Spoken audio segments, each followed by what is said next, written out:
Good afternoon. We will call the Climate and Energy Committee to order. And for the record, we do have a quorum, I think. 5. Yep, we do have a quorum. Thank you. Just double counting here. With that, first on the agenda, we have minutes from January 25th. Representative Hollins, have you had a chance to look at the minutes from January 25th? Yes, Chair Akam, I have. I would like to move that we approve those minutes. Wonderful. Any discussion to the minutes? Seeing none, all those in favor say aye. Aye. Opposed say nay. The motion prevails and the minutes are adopted. And so first on the agenda, or next on the agenda, we are going to hear a bill from Representative Kraft. And Representative Kraft, would you like to move your bill? Thank you, Madam Chair. I would move HF 597 be laid over for possible inclusion. All right. So Representative Kraft moves House File 597 be laid over for possible inclusion. And I understand you have an author's amendment. I do yes, Madam Chair, I do the DE4. I would like to move the DE4 to get the bill in the shape I would like to have it. Great. Any discussion on the DE4? Seeing none, all those in favor of adopting the amendment say aye. Aye. Opposed say nay. The motion prevails and the amendment is adopted. All right, Representative Kraft, would you like to tell us about your bill? Thank you, Madam Chair, I would. I am really excited to be carrying this bill, HF 597, Climate Action Grants for Local Governments. This is a bill that Representative Vang initiated and carried in earlier sessions. Right now, as part of the 2007 bipartisan Next Generation Energy Act, Minnesota has a goal of reducing carbon emissions 80% by 2050.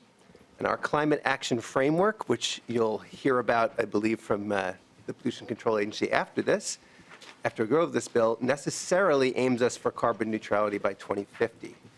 Local governments are going to be key to achieving these goals.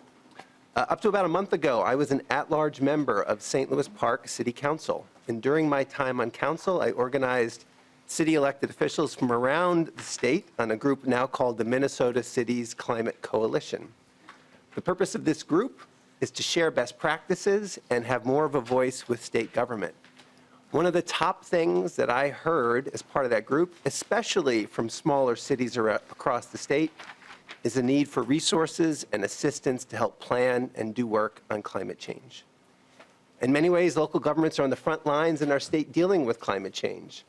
They can reduce emissions from their communities by encouraging renewable energy and energy efficiency in buildings, by creating infrastructure and land use policy that makes it easier to live and get around without always needing a car, and by implementing recycling and organics programs, to name a few areas. Additionally, they are really feeling the infrastructure impacts of the increasing amounts of severe weather we're seeing that's caused by climate change, whether it be more flooding, stormwater management challenges, droughts, or stresses on roads from more freeze and thaw cycles.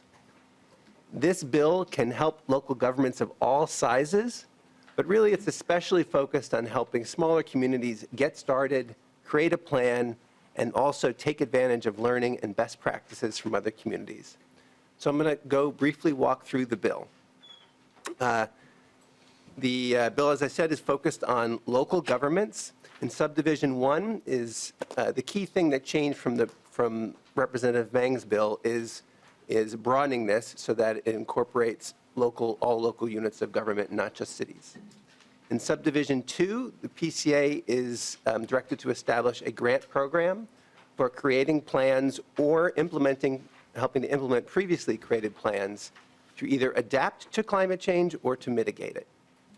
In subdivisions 3 and 4, it talks about the grant application and awarding processes. Subdivision 5 sets a $50,000 limit for a maximum grant, requiring local matches of 50% for communities over 20,000 in population and 5% for communities under 20,000 in population. In subdivision 6, PCA will provide or cause to be provided to grant recipients where appropriate greenhouse gas inventory data for the past 3 years. Subdivision 7, and by the way, this when you're planning out what you're doing from a climate perspective, you need to start with where you're at currently. So the greenhouse gas inventory helps cities or local units of government to know from what baseline they're starting.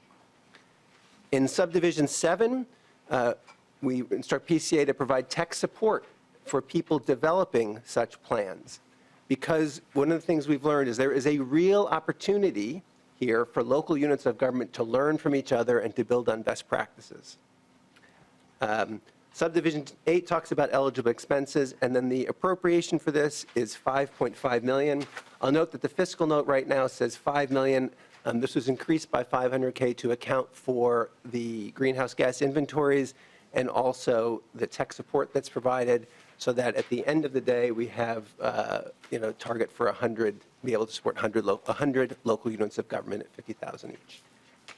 And with that, I do have some testifiers. Great.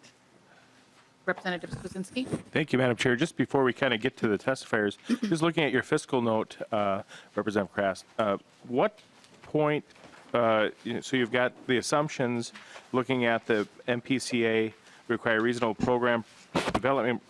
How much money is going to go to them? Representative Kraft. Thank you, Madam Chair. Representative Swazinski. Of this, I'll actually probably should ask PCA to speak about that because they created the fiscal note.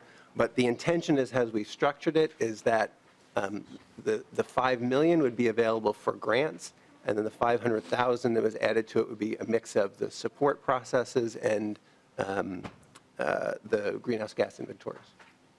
And I just would like to also say Frank Kolash with the department is going to be one of the presenters, and so maybe that's a question we could ask when he comes, if you'd like, or did you have another question for Sure, Representative Kraft? just to Go ahead. follow up, and then, thank you, Madam Chair. And then how many total FTEs do you feel this will create, both within state government and then within local governments? Representative Kraft. Well, on the FTE, thank you, Madam Chair, Representative Swazinski. On the FTEs, I think it's indicated in here for state government per the fiscal note 2, but I'll let Mr. Kolash reply to that when he comes in. Okay. And in local government, it's a $50,000 grant. I don't anticipate that's a full FTE in any local government, but that would be dependent on how local governments are using their grant. Okay. Maybe then we'll go on to testifiers. And I think first on the list, we have Kate Knuth with the 100% campaign. As you make your way to the table, when you get there, just please enter your name for the record and proceed with your testimony. Thank you, Madam Chair and members. My name is Kate Knuth. I'm a Managing and Research Director for the 100% Campaign. And you've probably heard the 100% Campaign is a cross-sector, statewide, multiracial, intersectional campaign to help build an equitable climate and clean energy future for all Minnesotans. And we have nearly 60 organizational endorsers on board with the campaign. We believe fundamentally that to change everything, we need everyone, and that's why the campaign is excited to support House File 597 as amended by the DE4 amendment. House File 597 will enable more local governments to plan for and implement projects to create a better climate future for all of us. As the units of government closest to people, cities, counties, townships, school districts can lead climate action planning and implementation efforts that engage people directly in the work of bettering their communities with the shared goal of progress on climate change. In other words, these climate action planning processes not only address climate change, they help strengthen our democracy by developing the civic skills of Minnesotans across our state. Early last year, I published a paper with the 100% Campaign that provided an overview and review of city climate action planning across Minnesota. I shared a link with this report with the committee administrator. I think it's in your packets or virtual packets, however those work right now. Cities are doing this work with support from existing programs like Xcel Energy's Partners in Energy program and the Green Step Cities program organized out of the PCA. However, only a small subset, less than 15 cities, have standalone climate action plans addressing both reducing climate pollution and building climate resilience in the state of Minnesota. And even if you count all of the other cities that are included in those wider groups, it still doesn't cover a lot of the cities and even more widely local units of government in our state. And we're in a moment when enabling more local governments to step up with comprehensive climate action planning, including both reducing pollution and building resilience, will pay really big dividends. We have historic infrastructure and climate investments coming over the next decade from the federal government, and Minnesota is poised to make significant investments this year. Local government climate action planning and implementation will help communities and families take advantage of these opportunities at just the moment we need to be ramping up our climate action even further. However, it's important to note not every community has the financial resources or technical ability to do this right now. And we fundamentally believe every local government in the state should have the tools and resources to plan for and implement climate actions. This bill will help eliminate the financial barriers for local governments to do so, which will help us improve equitable climate outcomes. Importantly, the D4 amendment adds funding for greenhouse gas emissions data and technical support.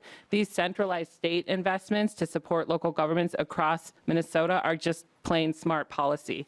Not every jurisdiction needs to develop the data and climate expertise itself and stand alone, but rather should draw from state-supported expertise and capacity. In addition, cities can learn from each other in this work, and funding the ability to support this learning will make the grant program even more effective. So we at the 100% campaign strongly support House File 597 as amended. We want to enable more and more widespread climate action planning. Our only suggestion would be if you're able to increase the funding from $5 million to upwards of $10 million in one-time funding, because we think this kind of work is so important and would better enable communities to better leverage federal investments coming into our state. Thank you, Madam Chair. Happy to ask questions, but you probably want additional testifiers. Thank you, Ms. Knuth. Next, we have Mayor Patrick Hanlon from the City of Hopkins. Welcome to the committee. As you get settled, please enter your name for the record and proceed with your testimony. Madam Chair, representatives, my name is Patrick Hanlon. I'm the mayor of Hopkins, Minnesota. Thank you for considering this bill today. I'm very excited about these opportunities. When there was mention of local jurisdictions who don't have the resources to be addressing climate change and to be able to leverage some of the resources that are out there, that is our city. We are a small city, and we face a lot of different aspects in running a local government. And climate change is not an area that we're able to dedicate a lot of resources.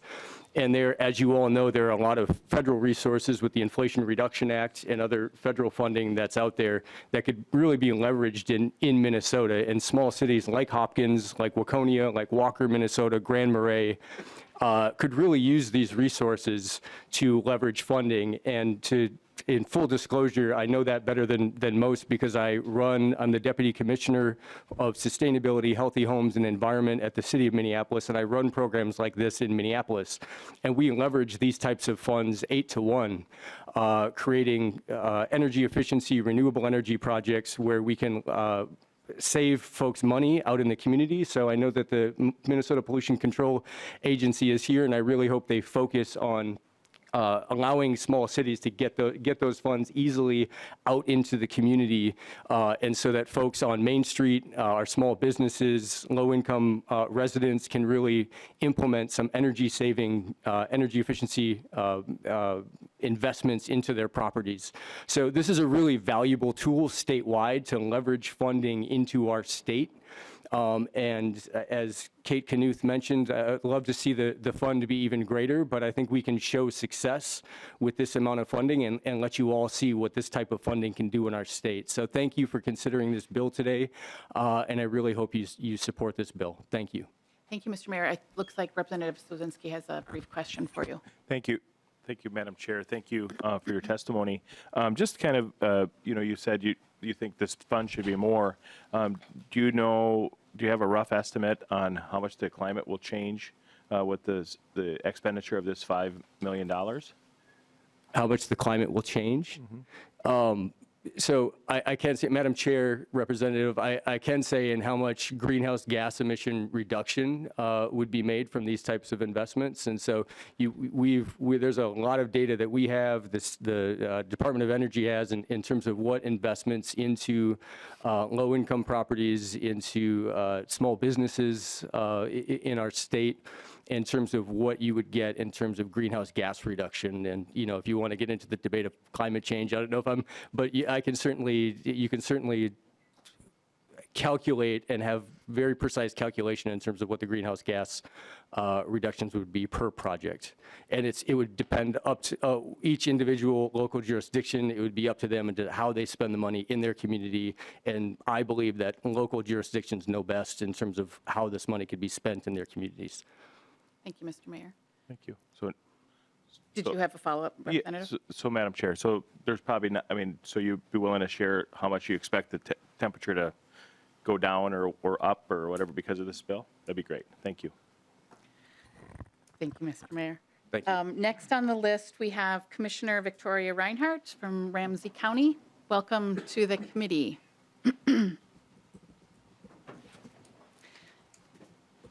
Thanks for being here. Please enter your name for the record. Thank you, Madam Chair. My name is Victoria Reinhardt, and I'm a Ramsey County Commissioner, and was really pleased to serve with you on the Clean Water Council a few years back. I am here today representing the Association of Minnesota Counties and speaking on behalf of all counties and the local jurisdictions. I really loved what the mayor had to say about how important this is to our work, how important it is to the world, but in essence, this is something that's an add-on to local governments because we have a lot of responsibilities at the county and city and tribal nation governments, and this is something that's an add-on that is so important to our very existence. So to begin with, I want to say how much we appreciate the amendment that goes beyond cities to include counties and tribal governments because it is a critical thing that we are working together. Climate change is already having a big impact on our residents. We're seeing milder winters, hotter summers, floods, droughts, severe storms, and in every season, and longer allergy seasons as well. These changes contribute to increased respiratory and cardiovascular disease, the spread of infectious and vector-borne disease, reduced access to healthy foods and basic needs, higher risks of heat-related illness, greater stress on mental health, and larger potential for death and injury during extreme weather events. Due to the compounding effects of racism and oppression, racially and ethnically diverse communities of color in Ramsey County face more severe and frequent negative impacts on health, safety, and well-being in relation to the effects of climate change. And I'll just interject here that the incoming president, the president of the National Association of Counties, we served on a Resilient Counties Advisory Board together, and he made a statement that I think is so true, and that is that severe weather or disasters don't discriminate, but often the responses do. And this is something that is really important because if you don't have that resilience built into your own community, it's very difficult. So I think that one of the things that we are working on in Ramsey County, and I think is important across the state, is the equitable climate resilience. And that's what we're really talking about here. The climate is changing. We all know that. It doesn't really matter why. It's changing, and we need to do something about it, and we need to do it on the individual level, on the county, the city, at all levels, working together. The pandemic in the last 2 years have been an ongoing case study of community resilience. But counties must be intentional, strategic, accountable, and focused in pursuing equitable, measurable, and impactful outcomes through climate mitigation and adaptation efforts. Addressing climate change requires a multi-layered approach that includes strategic action and supporting community-led initiatives to build resiliency. And again, I want to stress that community-led, and that's where all levels of government, everybody, the private sector, everybody coming together is what will make this effective.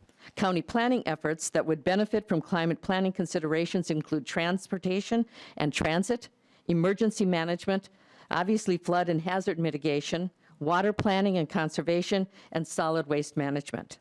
The support of this bill is key to the success of these efforts.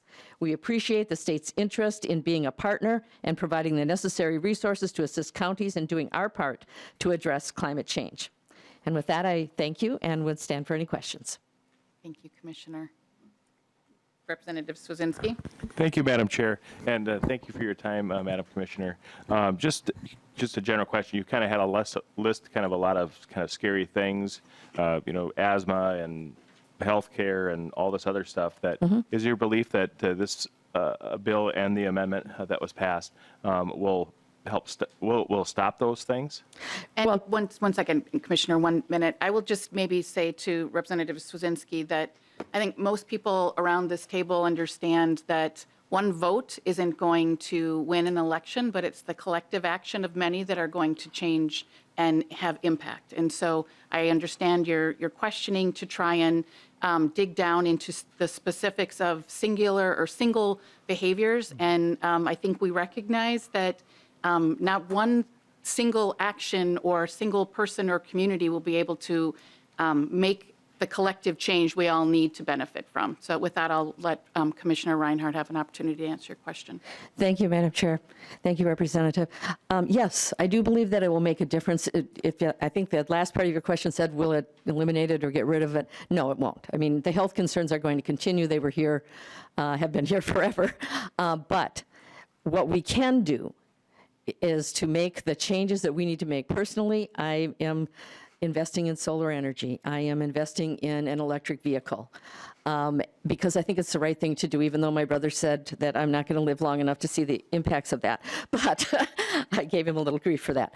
But actually, the payback on the solar energy, especially with the incentives from the federal government, is less than 10 years. So I think I'm going to make it. But anyway, I think that it is everybody doing their part, because it makes a difference to everyone's lives, and obviously it makes a difference for future generations. The climate has been changing for quite some time.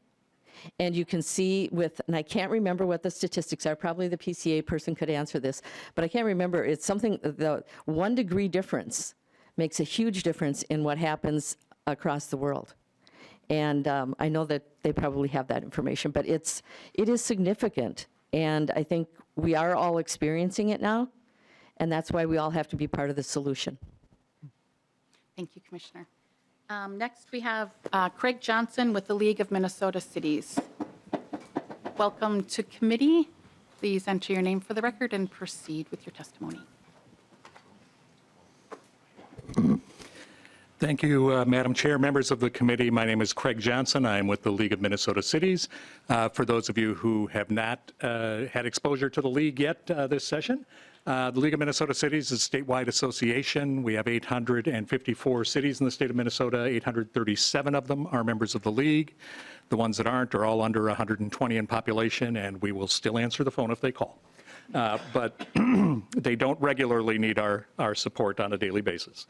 The League is pleased to be here supporting the DE4 amendment language to House File 597. This is an issue that, as Representative Kraft said, he has worked on for a long time, but so has the League. We have been supportive of previous editions of this that we're seeing in the legislature and in the governor's previous budgets that are very similar to this. So this is an area where we do have cities coming forward and saying, how would we even start doing this? Where would we find out what we should be doing? And we don't, obviously, as an organization, have those resources. This is the kind of resource that needs to be there for a city that says, what are we supposed to do? These rain events are blowing out our stormwater system. How would we prevent that in the future? Or our wastewater system seems to have overflows every time there's a major rain event. How do we prevent that in the future? Or our water supplies seem to be at higher risk than they used to be, and we're seeing bumps in nitrogen levels occasionally. What do we do about that?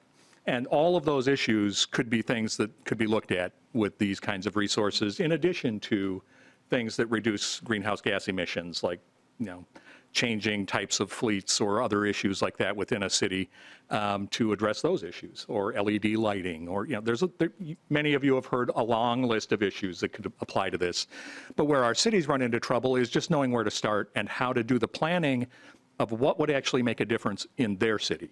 And it's why we support local governments having the ability to look at flexibly what is the right thing for our city to be doing, because it could be very, very different from city to city. Even cities of the same size and in roughly the same geography could have very different priorities for what would need to be done.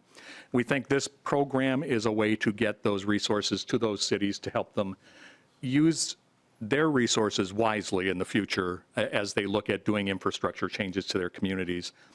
And it ties in very well with the types of things the League has been supporting previously, which I expect you'll see as part of the governor's proposals out of the Pollution Control Agency, is specific planning on infrastructure vulnerability and specific building of those projects where infrastructure is found to be vulnerable, to make sure that we're actually making the improvements necessary where it will save public money to do that.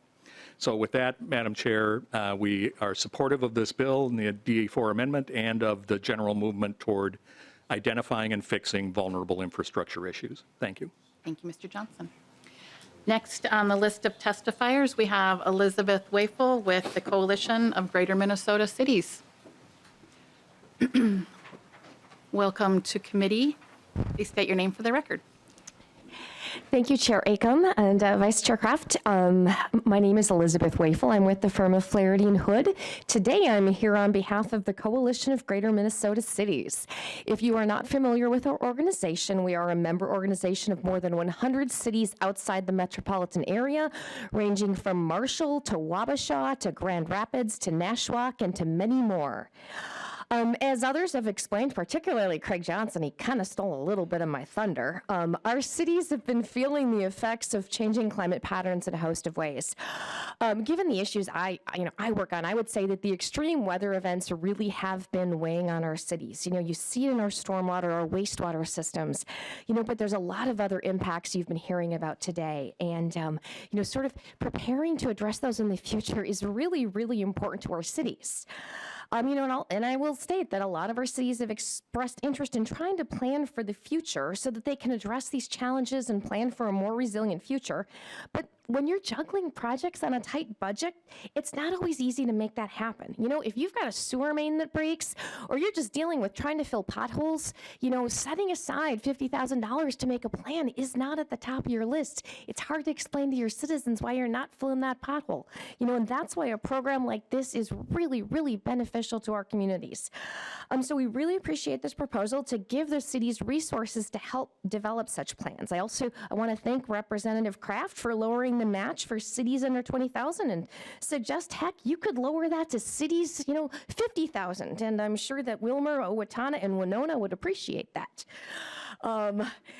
Things have been moving real fast here at the legislature, and I'll admit I'm still gathering some specific input from some of our cities, but we're enthusiastic about this kind of proposal and look forward to working with Representative Kraft, Chair Acom, and many others as it moves forward.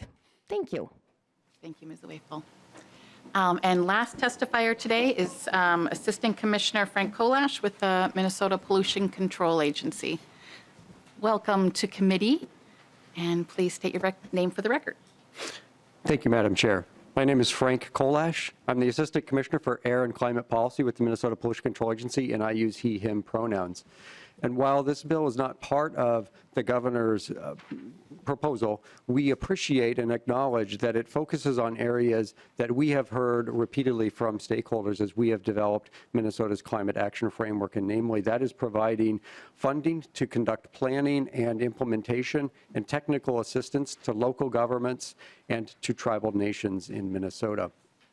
Through 6 years of surveys, we've consistently heard from local governments that access to funding for planning is a significant hurdle to them undertaking this type of planning and identifying the critical services that they need to provide to their residents in a changing climate. We've also heard through multiple stakeholder meetings as we developed the climate action framework over a year and a half that these kinds of resources to planning and implementation are, again, critical for local governments and tribal nations to move forward with taking climate action at a local level. And at a local level, they understand what they need and what they want, and that having these plans allows them to set themselves up and be better prepared for access to state and federal resources that are coming available. Part of our recognition with the Climate Change Subcabinet and the Governor's climate budget includes similar types of focus on providing technical assistance and resources to local governments and tribal nations, including requests from the Pollution Control Agency, requests from the Department of Commerce, and the requests from Department of Health. So we completely see and acknowledge and really thank the representative for addressing this in the bill, and look forward to working with Representative Kraft and with Chair Acom on as this bill moves forward. Great. Thank you for your testimony. Representative Swazinski, did you have a question for this testifier? Yes, thank you, Madam Chair. Yeah, appreciate your time. Just a quick question from the department's view. We heard from both the city organizations, both the League of Minnesota Cities, but also the Coalition of Greater Minnesota Cities. And it seemed that their leaning, at least from their testimony, was not necessarily addressing the bill and potentially going after grants within like carbon emissions, but more focused on how to plan for water events and sewer and freshwater and the rest. Will the grant, so as the grant applications come in, do you foresee them being as they come in, or will you weigh them on one side or the other of the poll, whether it's a city comes in with a plan setting aside $50,000 to come up with a plan versus CO2 reductions, or take a study on sewer backups caused by extra water on their city streets? Will you see, from a competition standpoint, that one would be chosen over the other? Commissioner Kolash. Madam Chair, Representative Swazinski, certainly we would look first at what the language of the bill as would passed to understand what were the conditions within the funding for that. We would also use the learning that we have had, because we have had a climate resiliency planning grant program for local governments over the past year, and what we have found with that is focused on wastewater resiliency, stormwater resiliency, and then community services and community buildings resiliency. And that what we continue to see is that there is significant need and focus for building resiliency and planning for and understanding resiliency with those critical infrastructure like wastewater facilities and stormwater facilities. I think we would use that learning, but also be open to, with the structure that the bill allows, if a city wanted to include that, or if a city had already undertaken some of that planning and wanted to focus on greenhouse gas reductions, then we would look at those. I can't say exactly how we would do that if we received the funding, but we would create the criteria to try to make sure we strike the right balance. But we know from our surveys and from the stakeholder input that planning for resiliency is a particular need in Minnesota, and we're looking forward to be able to provide that. And Representative Kraft, did you have anything further you'd like to add to that? Thank you, Madam Chair. Representative Swazinski. The bill's language doesn't call out a specific split between the two. It recognizes that cities are facing both aspects of this, and that for some, there'll be one versus the other, and some will have both in there. Thank you, Madam Chair. And just maybe a question to you, Madam Chair. I got in here late, but I didn't. Has this bill been into other committees, or is this the only stop for this committee? This bill has not been to other committees. Madam Chair, just The motion was to be laid over. just from a process, it appears this bill could potentially spend a little time with the amount of attention given to wastewater and to the MPCA, the potential to go to environment. I think that might be a potential rather than just lay the bill over, but it should be reached out, and it seems like a pretty decent amount of this bill has the chance of affecting some areas in those particular, and when it comes to wastewater and the rest. And I think it might be a wise decision to have the bill sent there. And I thank you for that. And we've talked to the chair of the Environment Committee, and they don't feel the need to meet it or to hear it at this point. But if it will be in committee, if they decide, change their mind and would like to hear it, we can certainly put it their way. Thank you, Madam Chair. Yeah, thank you. Thank you for your testimony, Mr. Kolash. And I think we have, I don't know if the questions are toward the commissioner or not. Representative Carroll was the next. Do you have a question? question for? No, I don't, but I have a comment. Okay. Do you want me to wait, or do you want questions? Is there any more questions for Commissioner Kolash? Go ahead, Mr. Representative Hornstein, and then we'll go to Representative Carroll. Thank you, Madam Chair. Thank you for your presentation. I'm looking forward to the climate action framework as well. Does the PCA have a dollar figure on the impact of extreme weather events or other climate-related impacts on our infrastructure? I'm obviously interested in the transportation infrastructure in particular. You know, a lot of images from Duluth, for example, several years ago, southeast Minnesota. Do you or others, any other state agencies, MMB or others, have you been able to quantify the costs of these extreme weather events? Commissioner Kolash. Madam Chair, Representative Hornstein, we have not within the PCA's walls calculated that. We have been looking at the research that's coming out, talking about cost of inaction or the costs of warmer and wetter Minnesota with more severe storms, more severe precipitation events, more flooding, and then with the variations between very dry and very wet years happening. And I don't have a number off the top of my fingertips here.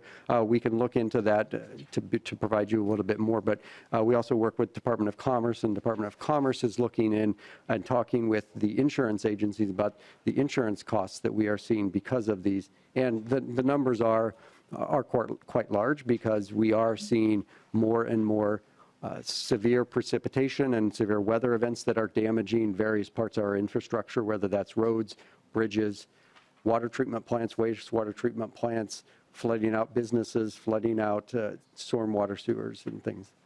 Representative Hornstein. Thank you, Madam Chair. Thank you for that. And I think it would be helpful, to this committee and others, I think, if we were able to get those figures, maybe either through a formal study, which we might have to give you some resources for, or more informally. But I think that would be very helpful and important. Thank you, Madam Chair. Thank you.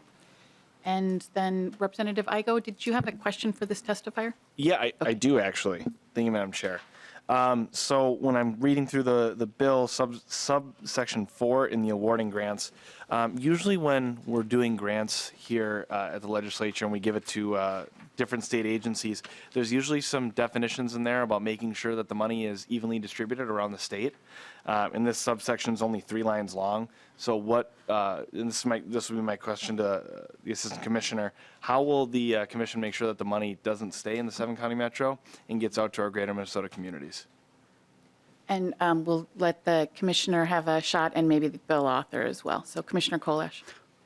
Madam Chair, Representative Igo, we would use the processes that we've used for other granting programs, like our Volkswagen settlement and our climate resiliency planning grants that we have in existence now, and try to make sure that we do have an equitable split and an equitable distribution across the state, because we do understand and we hear very similar calls for technical assistance from the entirety of Minnesota, but particularly greater Minnesota, where the populations are smaller and it's more difficult to have the large amounts of staff and technical expertise available to do these kinds of studies. So I think we would be looking at, again, implementing, if this bill goes forward, what the language and the criteria would be, but we would also use the knowledge and experience that we have with other grants to make sure that we're providing this in an equitable basis for greater Minnesota, for Metro Minnesota as well, to make sure that everyone has an opportunity to have access to these grants so that they can do this critical planning moving forward. Representative Kraft, did you have anything further to add to that? Thank you, Madam Chair, and thank you, Representative Igo, for that question. The intention of this was that is very much the intention, that it is spread out equitably around the state, and with the dollar amounts, it's even biased towards a broader number of local governments participating. If there is specific language that you've seen in another bill that you like, I'd love to hear it. I'd love to look at it. And if the bill's being laid over, there may be an opportunity there to work on that. Anything further, Representative Igo? Thank you, Madam Chair. Like I said, yeah, just trying to, encourage, look on things. We have some bills we're working on in the Economic Development Committee that kind of work and set some scope so that the agencies kind of have a basis rather than working on their own. So I can follow up with you. Thank you. Great. And next, Representative Carroll. Thank you very much, Chair. And I just want to applaud Representative Kraft for bringing this forward. I think it's a great idea.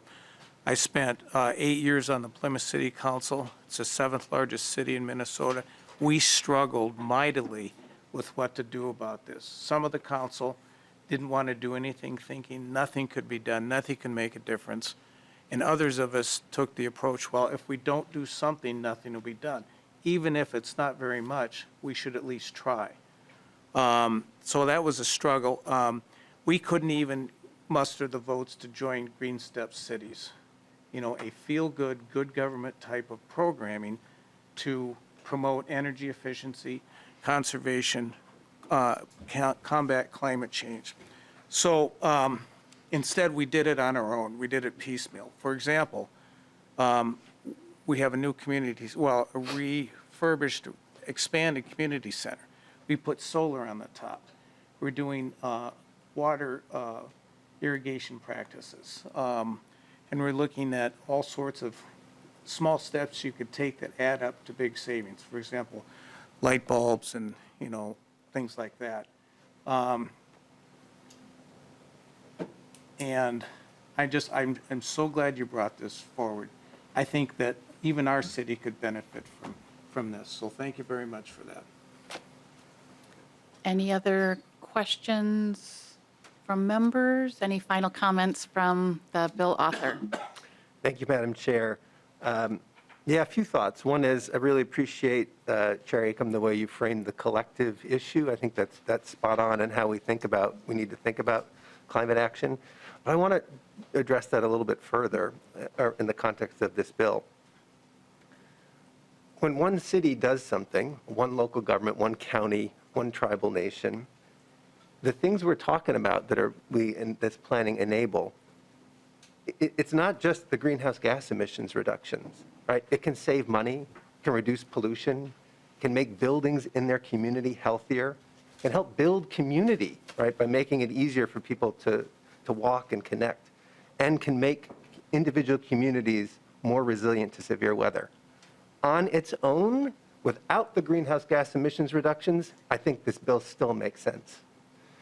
Now, the other side to this is if we have 100 communities doing things around Minnesota, right, planning and then being ready to access IIJA funds and being creative and learning from each other, it is going to snowball and build on itself with other communities in Minnesota and I think other communities outside of Minnesota. So I prefer to think about this not in the what does the narrow impact of one city mean, but what a movement, what an impact can create as we build on things and learn from each other. If we do nothing, if we think, well, if because my action in the narrowest sense won't solve the problem, then we never solve any collective problems. This is a great bill.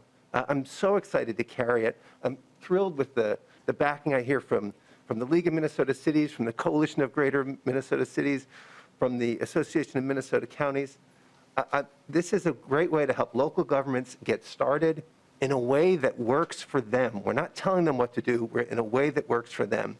And at the same time, to leverage knowledge learned by others.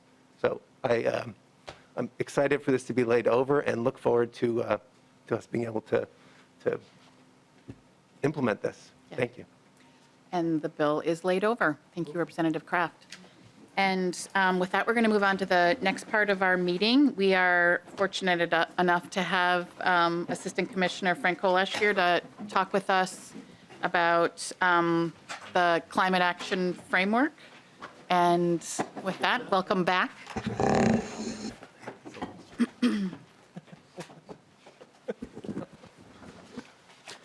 Thank you, Madam Chair and representatives again. For the record, I'm Frank Kolash, Assistant Commissioner for Air and Climate Policy with the Minnesota Pollution Control Agency. I use he, him pronouns. And I really appreciate the opportunity to come to the committee and give an overview of Minnesota's plan to address climate change and try to minimize on the global scale, the most damaging parts, the most damaging impacts of climate change. So before I begin into the framework, I want to emphasize that the Climate Action Framework is actually a product of the Climate Change Subcabinet which is made up of the leaders of 15 departments, agencies, boards, and councils at the state level. It was created by executive order in 2019, and we are extending that into the next term. The chair of the Climate Change Subcabinet is the Commissioner of the Pollution Control Agency. The Climate Change Subcabinet was brought together to coordinate state efforts to identify the policies and strategies necessary to reduce emissions to bring us back in line with our greenhouse gas emission reduction targets, to identify the policies and strategies necessary to build the appropriate climate resiliency and adaptation into our communities, our landscapes, and our critical services moving forward. It was also meant to enhance engagement across all of the 15 climate change subcabinet and organizations on climate change to ensure that we are hearing the voices that have traditionally not been heard in these kinds of discussions. We were also charged with addressing inequities that have come from past conditions in Minnesota and ensuring that all Minnesotans will benefit from climate action in Minnesota. And then finally, it was targeted that we need to look for this opportunity to build a clean economy and clean jobs for Minnesota as we transition from a high carbon intensity economy to a lower carbon intensity economy. Also part of the development of the Climate Action Framework was the Advisory Council on Climate Change, which is made up of 15 appointees from the governor from throughout the state and across various business and other interests. The Advisory Council helped the Climate Change Subcabinet organize stakeholder work groups and reviewed the work prior to completion of the Climate Action Framework to ensure that it, again, represented as much of the voices of Minnesotans as we could within the timeline available. So why did we start with a Climate Action Framework? We decided to develop the framework because we heard from people across the state that we needed a clearer statement of what we want to accomplish together on climate action. We wanted to publish our ideas and give people something to respond to and discuss. And the framework brings about conversations like this one that we are having here about climate action in Minnesota to protect our communities, our people, our businesses, and our landscapes. Within the Climate Action Framework, we have measures of progress that we intend to serve as a tool for accountability for the Climate Action Framework. We do not want this report to be gathering virtual dust on a website and then wondering what happened to that report a few years ago. We want to keep this fresh and updated. So we have the measures of progress. We're developing the way that we can collect that data and then report that data internal to the Climate Change Subcabinet and then external to all Minnesotans. And we're hoping to review and build an update process that will check in on what we've accomplished and what we still have to do and allow us to organize our thinking and our approaches around reducing emissions, building resiliency, addressing inequities, and building a clean economy for Minnesota. And then finally, we hope that the framework will catalyze action across sectors. And ultimately, that's what we need is climate action. And we know that as state agencies and the Advisory Council, we cannot do this alone. We need activities from everyone in Minnesota, including the business sector, local governments, tribal nations, individuals, nonprofit organizations moving forward. We hope that we've created a document that everyone can see themselves in and see how they can help work towards our vision of climate action for Minnesota. And it's important to emphasize that the Climate Action Framework identifies some ambitious but achievable short-term steps that we can take to move towards long-term success. And it does not lay out everything that we must do to achieve our greenhouse gas reduction goals or build all the resiliency we need in the face of climate change. But it starts the conversation and it identifies how we can all participate in moving forward with climate action. The Climate Action Framework took about 1.5 years to construct. We started in the summer of 2021. And we had significant discussions with stakeholders at that time.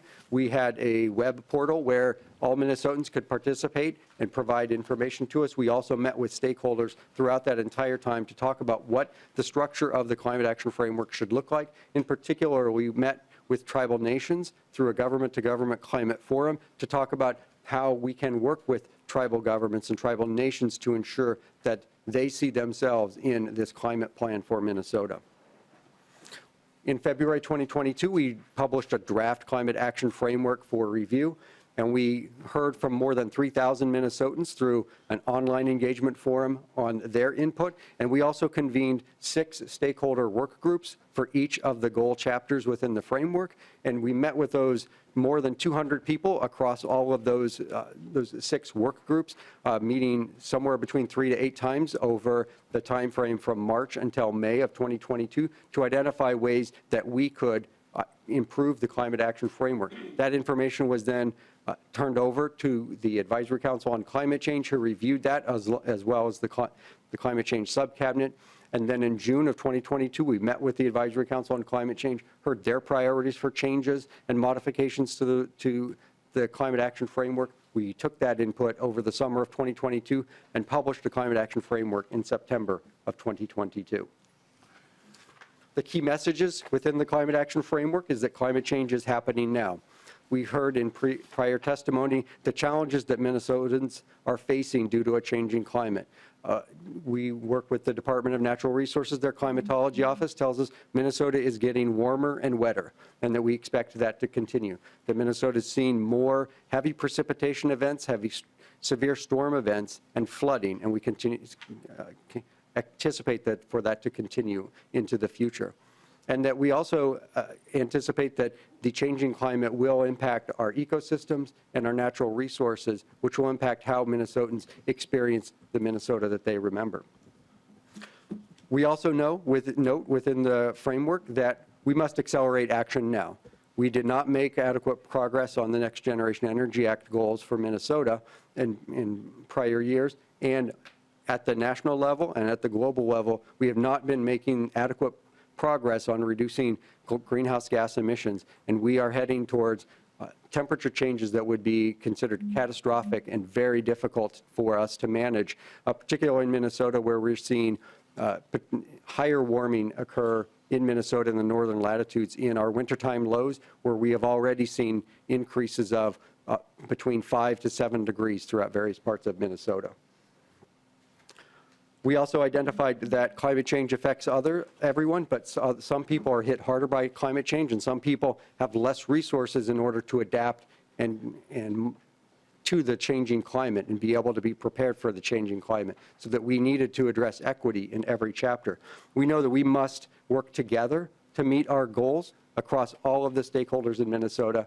And in particularly why this sounds dire and a crisis, it also gives us an opportunity to grow our economy and improve our health, equity, and the environment by looking for ways that we can grow clean jobs in Minnesota as we move towards a low carbon economy.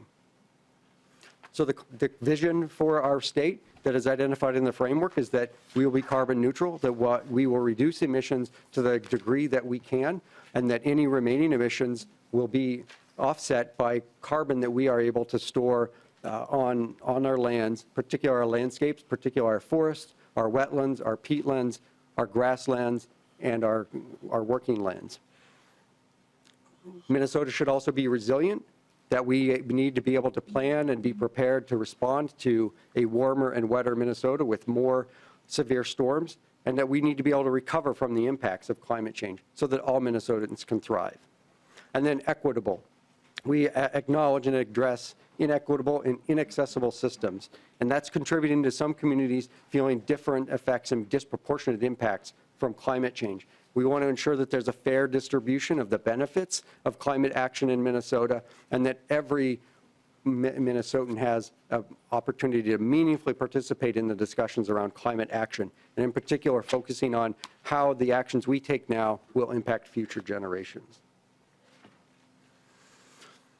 Additional targets that we included in the framework were to respond to comments that we heard from many Minnesotans, but particularly the Advisory Council on Climate Change, that we needed to look to and start tracking ourselves against the best science by the Intergovernmental Panel on Climate Change, which has said that we need to reduce emissions by 50% by 2030 from a 2005 baseline, and then reach the carbon neutral by 2050 from a 2005 baseline. And then we also have to prioritize the investments in resiliency and adaptation in the next 10 years to again, prepare us for the changing climate in Minnesota And again, we need action by all Minnesotans to accomplish this. The framework itself is organized into 6 different chapters. 3 of these chapters are what we would consider more of our traditional emission sectors, with a clean transportation goal chapter, a climate smart natural and working lands goal chapter, and then the clean energy and efficient buildings goal chapter. Then there are 3 goal chapters that focus on cross-cutting issues that affect all Minnesotans, and that's resilient communities, healthy lives and communities, and then the clean economy chapter. Each chapter includes a summary and the context of the challenges being faced, identifies priority actions and larger initiatives that we need to achieve to make progress, measures of progress that we can use to gauge our activities, and then the equity considerations and addressing opportunities for all. Turning to the first chapter, clean transportation.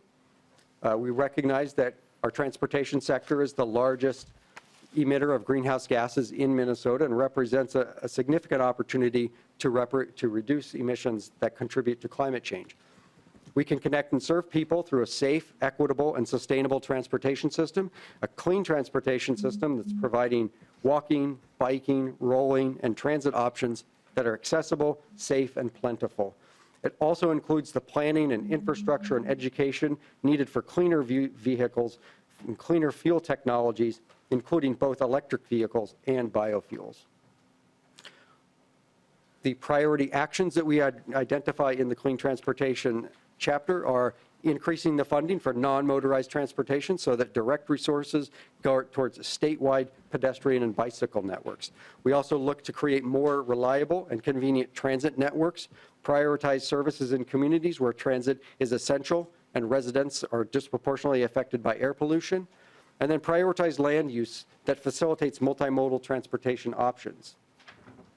Additional priority actions in the clean transportation chapter are exploring opportunities for clean fuel standards and incentives and investments to create markets for cleaner fuels such as advanced biofuels, renewable natural gas, sustainable aviation fuels, and electricity. We also want to coordinate with neighbor states, tribes, and other partners to establish a Midwest regional EV charging network, and then create a strategy to increase EV charging infrastructure and EV access and availability by educating communities about the benefits of electric vehicles. And then providing a few highlights of governor's budget proposals from the climate change subcabinet. I'm only going to present a handful here in this presentation. There are more than 30 in the governor's proposal, and the total amount is more than $700 million requested in order to implement the climate action framework. But within the transportation sector, the Department of Transportation seeking $4 million to maximize federal transportation climate funding for federal matching to make sure that we maximize the amount of federal funds coming to Minnesota. The Department of Transportation also is seeking $7.4 million for a sustainable aviation fuel pilot to provide grants and loans to advance Minnesota's technology and innovation in this area. And then with the Metropolitan Council seeking $29 million for matching funds for the Infrastructure Investment and Jobs Act for bus electrification. Turning to the Climate Smart and Natural and Working Lands chapter, we are looking at this area as presents significant challenges and opportunities about how we manage our lands. This goal includes actions like incentivizing sustainable farming practices, such as cover crops, conservation tillage, and diverse crop rotations, in addition to accelerating forest, grassland, and wetland restoration. By managing our lands correctly, we can absorb and store carbon, reduce greenhouse gas emissions from the agricultural sector, and sustain a resilient landscape, while also producing food and other products that sustain our local communities. The priority actions that we identified in this chapter include incentivizing beneficial practices to assist in implementation, including increased access to technologies, equipment, and seed plant material to expand climate-resilient agriculture and forestry. We also seek to manage agricultural lands in ways that reduce greenhouse gas emissions, particularly potent gases such as methane and nitrous oxide. We also look to prioritize activities that would increase water storage and infiltration, and manage drainage to reduce runoff and minimize downstream flooding, erosion, and habitat loss. Additional priority actions are promoting local and community-based agriculture to reduce transportation needs and increase food access, especially in underserved communities. We also want to invest in new markets and supply chains for crops that keep soil covered year-round and for wood products that increase carbon storage and substitute for more fossil fuel-intensive materials. And we also want to seek a co-benefit of prioritizing groundwater and drinking water protection in vulnerable areas. A few of the budget proposals I want to highlight that were in the governor's budget from this area include the Department of Agriculture seeking $4 million for soil health equipment grants to be able to provide access for farmers to the new types of equipment that they will need as they implement new best management practices that build soil health, protect water quality, and protect the climate. The Board of Water and Soil Resources is seeking $27 million for a soil health practices acceleration program to ensure that farmers have access to the loans, grants, and technical assistance that they need to continue this transition to a lower carbon practices. And then the Department of Natural Resources has a number of requests in that protect and restore carbon in multiple landscapes, including forests, private forests, peatlands, wetlands, grasslands, and urban forests as well. Turning to the Resilient Communities chapter, we note that only 12% of Minnesota communities have a comprehensive plan to adapt to the impacts of climate change, and that we have heard that communities need financial and technical support to develop climate resiliency plans that reflect their individual needs. We can build resilient communities by equipping local leaders with tools that they need to adapt to extreme weather caused by a changing climate. Actions like updating stormwater infrastructure to handle more rain, planting more trees to provide shade, and providing communities with needed tools, maps, and data to help protect Minnesotans from climate change. The priority actions in this chapter are to provide more resources for adaptation by expanding funding, staff capacity, technical support, and training for planning and implementation of adaptation and resiliency projects. We also want to increase the capacity of the Green Step City program by sharing resiliency best practices and adaptation resources and expanding pilot programs that include tribal nations, schools, counties, and townships. We want to plant climate-ready trees and preserve mature trees. Climate-ready tree species are well adapted to the challenges such as heat, drought, extreme weather, and pests. Along with mature trees, they decrease energy use in homes and buildings and mitigate heat islands, and they should be reused to replace diseased trees. We also want to look at expanding green infrastructure and stormwater management control to control flooding, restore lost habitat, and improve water quality. We want to adopt resilient building policies by adopting provisions in construction and remodeling codes that prioritize adaptive reuse and create resilient design standards. We want to assess vulnerabilities at critical facilities by using climate projections to predict future hazards and make plans to ensure continuity of operations. And we want to combat heat islands by providing funding and technical assistance to help communities reduce their urban heat island effect. Three of the highlighted budget items that I want to note is that the Pollution Control Agency has requested more than $173 million for resilient communities grants and technical assistance to ensure that we have funding available to implement the planning grants to implement projects for stormwater, for wastewater, and for community needs on an ongoing basis. The Department of Commerce has requested $32.5 million to strengthen Minnesota homes, learning from states in southeastern part of the United States where they are trying to prepare the homes for extreme weather and for high precipitation, heavy precipitation events before they happen, so that we're not always responding to and rebuilding after extreme weather. And then the Department of Health has requested $16 million to strengthen the public drinking water systems infrastructure, again, making sure that those critical services are available to Minnesotans as we experience a changing climate. The next chapter in the framework is the Climate, Energy, and Efficient Buildings chapter. We look to identify that Minnesota has made significant strides in reducing emissions, particularly from the electric generation sector. Released in our report today, we have seen a 54% reduction in greenhouse gas emissions from our electric generation sector since 2005 due to significant public policy and private decisions moving forward to reduce our coal usage and reduce our use of renewables on the system. We also want to invest in clean energy and energy efficiency and energy reliability, which will create jobs, lower energy costs, and contribute it to a more stable climate. Our goal of this chapter is establishing a statewide standard to achieve 100% carbon-free electricity by 2040, and this will require actions like investing in our grid to accommodate more clean energy and updating buildings across Minnesota to become more energy efficient. The priority actions, I already identified two of them. One is establishing the standard for 100% carbon-free electricity and looking for ways to adapt the grid to make sure that we are prepared for adding more renewables onto the grid and also prepared for a changing climate. And we also want to reduce the emissions that are related to the burning of fossil fuels in heating and cooling homes and businesses in Minnesota.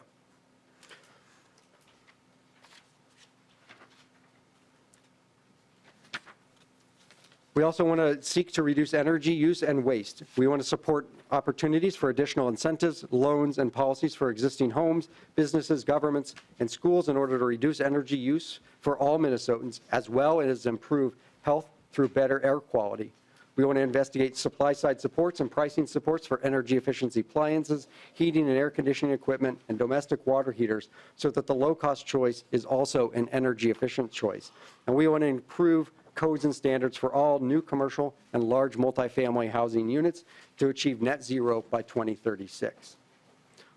Some of the highlighted budget requests here are the Department of Commerce seeking just over $113 million for a statewide competitiveness fund that will provide matching funds for federal dollars that are part of the Infrastructure Investment and Jobs Act and the Inflation Reduction Act, and also provide technical assistance and other types of assistance to local governments, tribal nations, and other partners who are eligible for these federal funds to ensure that we can maximize the utility of the federal funds in Minnesota and achieve our targets in the Climate Action Framework. The Department of Commerce also has a just over $7 million request for pre-weatherization and workforce training to begin preparing our existing buildings for the weatherization work that needs to go forward that will reduce the costs of energy for Minnesotans and make life more comfortable for Minnesotans by pre-weatherizing their homes and preparing those. And then with labor and industry, $406,000 for existing energy building energy efficiency because we know that while we'll have some focus on new buildings, we also need to focus on existing buildings as well to make those energy efficient and comfortable and low cost for Minnesotans. Turning to the Healthy Lives and Communities chapter, we know that changes in Minnesota's climate threaten the health of all our communities, but not everyone experiences these impacts equally. Low-income residents, communities of color, and others face the biggest burden of climate change impacts in Minnesota. We must protect the health and well-being of all Minnesotans in the face of climate change. Reducing the health impacts of climate change includes including potentials for heat-related illnesses, respiratory conditions, diseases transmitted by ticks and mosquitoes, and the physical and emotional costs of extreme weather is a crucial part of our climate work. The priority actions that we have in this chapter include raising the awareness of health impacts, building partnerships to improve education and raise awareness of the health impacts caused by climate change. We want to fund and support community-led initiatives across Minnesota that address health risks from climate change and improve health outcomes. And we want to prepare for diseases. We want to build the capacity for public health agencies and communities to prepare for and respond to new and current diseases that are increasing due to climate change. We also want to track, monitor, and compile a regular report on the health impacts of climate change in diverse populations in Minnesota. We want to adapt our outdoor recreation lands for a changing climate to better serve our changing demographics. We want to ensure hospitals and other facilities can withstand extreme weather and other hazards and plan for and implement adaptation projects. And we want to deliver culturally appropriate, affordable, and responsive health care and mental health services to protect public health and create a foundation for climate resiliency in Minnesota.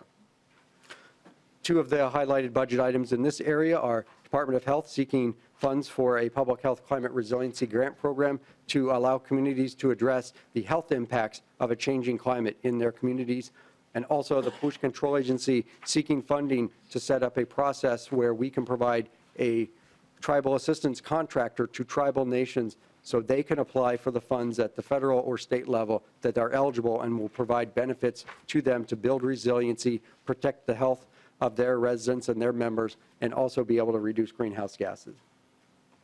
The final chapter is the Clean Economy chapter. We recognize that reducing greenhouse gas emissions is an opportunity to build an economy that addresses climate change and equitably provides family-sustaining jobs for Minnesotans across the state. By transitioning to a cleaner economy, we must include solutions that benefit everyone. By some estimates, Minnesota can create 16,000 additional jobs by 2025 and 39,000 jobs by 2050 if we take action to significantly reduce our carbon emissions. And achieving this goal will require public and private investments, emerging research and technology, as well as workforce developments to ensure Minnesotans are prepared for the job opportunities created in a new clean economy. Some of the priority actions that we identify in the Clean Economy chapter are we want to complete a clean economy workforce and economic development plan to assess high growth sectors, potential job losses, and workforce and skill set needs using inclusive definitions of clean jobs. We want to encourage innovation by working with tribal nations, universities, commercial consortiums, and private labs to nurture new technologies in a clean economy businesses. We want to develop worker skills and create a workforce strategies that train, upskill, and reskill workers to adapt to changing technology and job needs. We want to support power plant host communities and assist communities with aging fossil fuel run power plants to ensure a successful transition, providing long-term planning and support to train and retrain workers and promote economic development. We want to identify and remove barriers to employment and training for women, people of color, and individuals with disabilities. In addition, diversify the clean economy workforce in both leadership positions and frontline careers. And we want to assist businesses moving towards sustainability and identifying supply chain needs and support environmental goals by Minnesota's businesses. The three highlighted budget requests from this area are from the Department of Labor and Industry of $3 million for growing clean economy apprenticeships, using apprenticeships for the retraining of workers, also the purchase of equipment to allow these types of opportunities for retraining to clean economy jobs to happen. The Department of Employment and Economic Development, $10 million for energy transition grant programs to help those fossil fuel host communities to transition as the coal-fired power plants are closing, to transition their tax base, their job base to a clean economy. And then with Department of Commerce, with $61.5 million for solar on schools to ensure that all Minnesota schools outside of the Excel territory are able to install solar on their rooftops. So what's next with the climate action framework? We know that we must continue engagement with Minnesotans. We tried very hard in the development of the framework to reach as many Minnesotans and hear as many voices as possible, but we want to continue that conversation and continue to hear from voices that are traditionally not part of the conversation for climate action. We know that we need to improve our data and measures, particularly with the measures of progress identified within the climate action framework, to ensure that we are accountable to the subcabinet and to all Minnesotans for moving forward with climate action that reduces emissions, builds resiliency, addresses inequities, and builds a clean economy.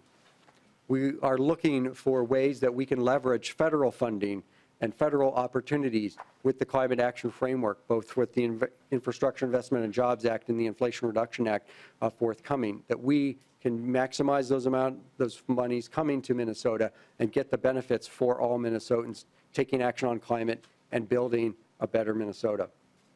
We also know that we need to continue and advance our critical policies and programs. While the budget proposals are large and substantial, we also have a significant amount of work already going on across the climate change subcabinet taking action on climate change. We need to continue to support that and address that moving forward. And then we need to build partnerships. We need all Minnesotans to see themselves in the climate action framework. We need everyone to be able to move forward, identify actions that they can take, and make progress on achieving the goals in the climate action framework and building a clean economy, reducing emissions, building resiliency, and addressing inequality. The framework itself is available at this website, and that concludes my prepared remarks. I'm open for questions. Well, thank you, Commissioner Kolash. Excuse me, I appreciate you taking time and coming to do this today. I have a quick question before I check to see if others in the room do as well. I really appreciated in your presentation that you showed different climate-related provisions in the governor's budget from many different state agencies, and I think that that's just really important to show how climate really does impact so many different parts of our lives. And in the climate framework, you have set up, you shared with us the different chapters, and you also shared that in the chapter that includes energy generation that we've made significant progress, and which is great. And then my question for you is, within those chapters or the goal chapters, I guess, are there, since we know we've made some progress on that part of that goal or chapter, are there others that are more stubborn, that maybe need more attention, that we need to be focusing on along with energy? Madam Chair, thank you for that question. And I will say we need emission reductions across all of the sectors. The importance of achieving the emission reductions in the electric generation sector is then that allows us access to clean electricity that can impact and reduce the use of fossil fuels in other sectors, particularly in the building sector and in the industrial sector. Those are particularly challenging because of the widespread use of fossil fuels, natural gas, and in the industrial sector, natural gas, some coal, and some oil as well. And having access to clean electricity is critical to that. Having access to clean electricity is also critical to the transportation sector, where we are looking at still having millions of vehicles that still need some sort of liquid fuel, but making that transition to electric vehicles, allowing those to reduce the emissions from that sector as well. So the clean electricity is the linchpin, it's the foundation of achieving emission reductions across all of the other emission reduction sectors. Thank you. Looks like Representative Altendorf has a question. Thank you, Madam Chair. Thank you, Commissioner. As you're speaking, I just had some different questions, if you could help me answer some of those. So, for example, I heard you say you were looking at $65 million for solar for schools. And can you explain a little bit more what schools and how many would $65 million reach? Commissioner Kolash. Madam Chair, Representative, I don't want to speak too much because that is a Department of Commerce request. My understanding of the proposal is that would provide enough funding to support solar on schools for every school that is outside the Excel territory. And then within the Excel territory, there's a different program that's available for those schools. So the intent would be, as I understand it, but I would defer to Department of Commerce to describe this, would want to target to provide solar on every school in Minnesota. And maybe I can just provide a little background too, as the author of the Solar on Schools bill last year. The Commerce program will put 40 kilowatts of solar on those buildings outside of the Excel territory, and that when they released this program last year, I think it was $8 million that we had, there was significant interest and not nearly enough funds to take care of all of the interest. And I think that's the impetus of this governor's budget proposal. Commissioner. Thank you, Madam Chair. So out of that $65 million then, like what percentage of the energy use with those solar, I mean, are we looking to, to go that they're just running off of the solar? Or I'm just confused on that. How many schools are we touching, and then what percentage reduction would that happen with those solar? Do you have those numbers? I don't. We can certainly reach out to the Department of Commerce for those specific numbers, and I'm sure it would vary from building to building. But yeah, we can look into those for you. Thank you, Madam Chair. So just in reference, so last week, we had heard an update from the Prairie Island Indian Tribe, and they had $42 million that they're implementing, and that's what I'm just trying to compare. Sure. And I know that they're nowhere near to being like net zero with that kind of. So it doesn't, to me, it doesn't seem like 65 million for schools. That's gonna take it down net zero.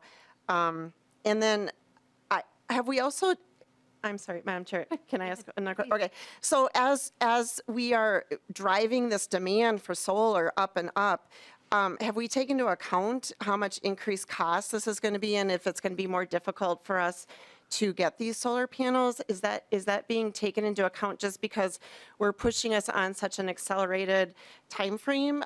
I'm wondering, are there some obstacles coming down the road that maybe we haven't thought of? Commissioner Kolash? Madam Chair, Representative, I would have to defer to Department of Commerce on their understanding of what the impacts of this bill would be on supply chain and availability of solar panels in relation to Minnesota, and then what's happening with federal funds as well. Okay, and just one more, if I can, please. Okay, Madam Chair, thank you so much, Commissioner. You are very passionate about the environment and the climate, and I appreciate that about you.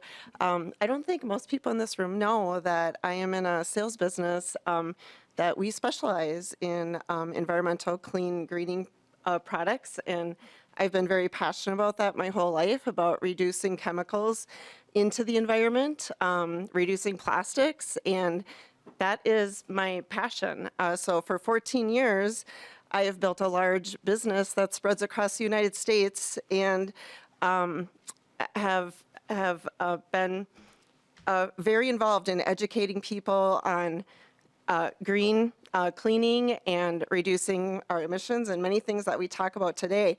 So I am very passionate about this topic. So I just want to ask you really quick, but I know you said during your presentation, that we're in a dire crisis and that temperatures are rising. So I just want to go back, and in the 70s, we also had a time where it was global cooling. In the 80s, we had global warming. And as a student, I know that was very worrisome for me and very scary to hear that, the temperatures were rising, the ocean was rising, and that possibly California was going to go under, Florida was going to go under. I mean, do you remember any of that from the 80s?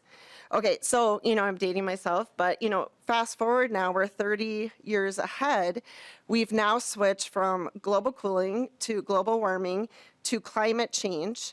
And although I am just as passionate, I would say, as everyone in this room, if you knew my background, about helping the environment and reducing, our chemicals and being very good to our environment, it's concerning to me that we're changing the bar. We keep on changing the bar, and also, I guess if you could just, answer that, but I do wonder how much this is affecting as we hear our children are suffering, many from mental health crisis, of how much pressure and what we're doing to our children by talking about this so much. As I remember in the 80s, as a child, being scared.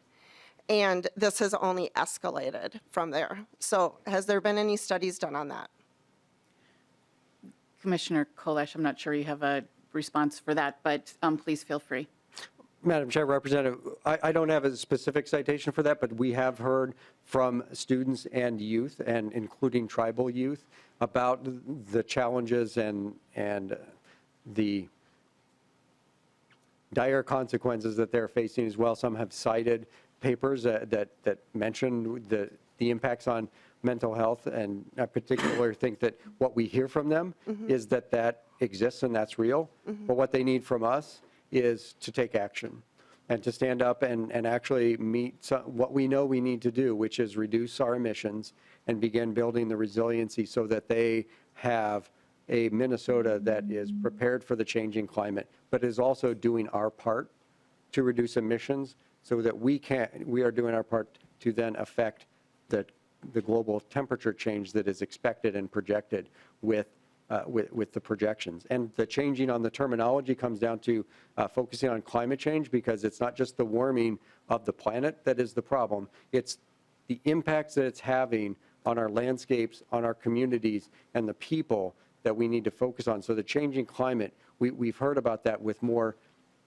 heavy storms, more precipitation, more flooding, how that impacts us makes a significant amount of difference.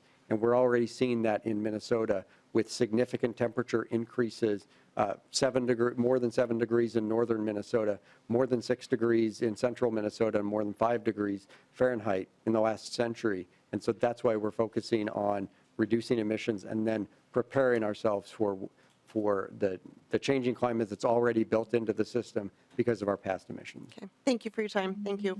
Thank you, Commissioner. And one final question from Representative Carroll. It wasn't a question, it was just a Comment, I response guess. to Representative Altendorf. In response to what's it doing to the kids, anecdotally, I can tell you what it's doing to my kids and their friends. It's motivating the heck out of them. It's not scaring them, it's motivating them to make changes. And I applaud that, and hopefully we can do the same. Well, thank you, everybody. Thank you, Commissioner Kolash, for being here today. And with that, our meeting is adjourned.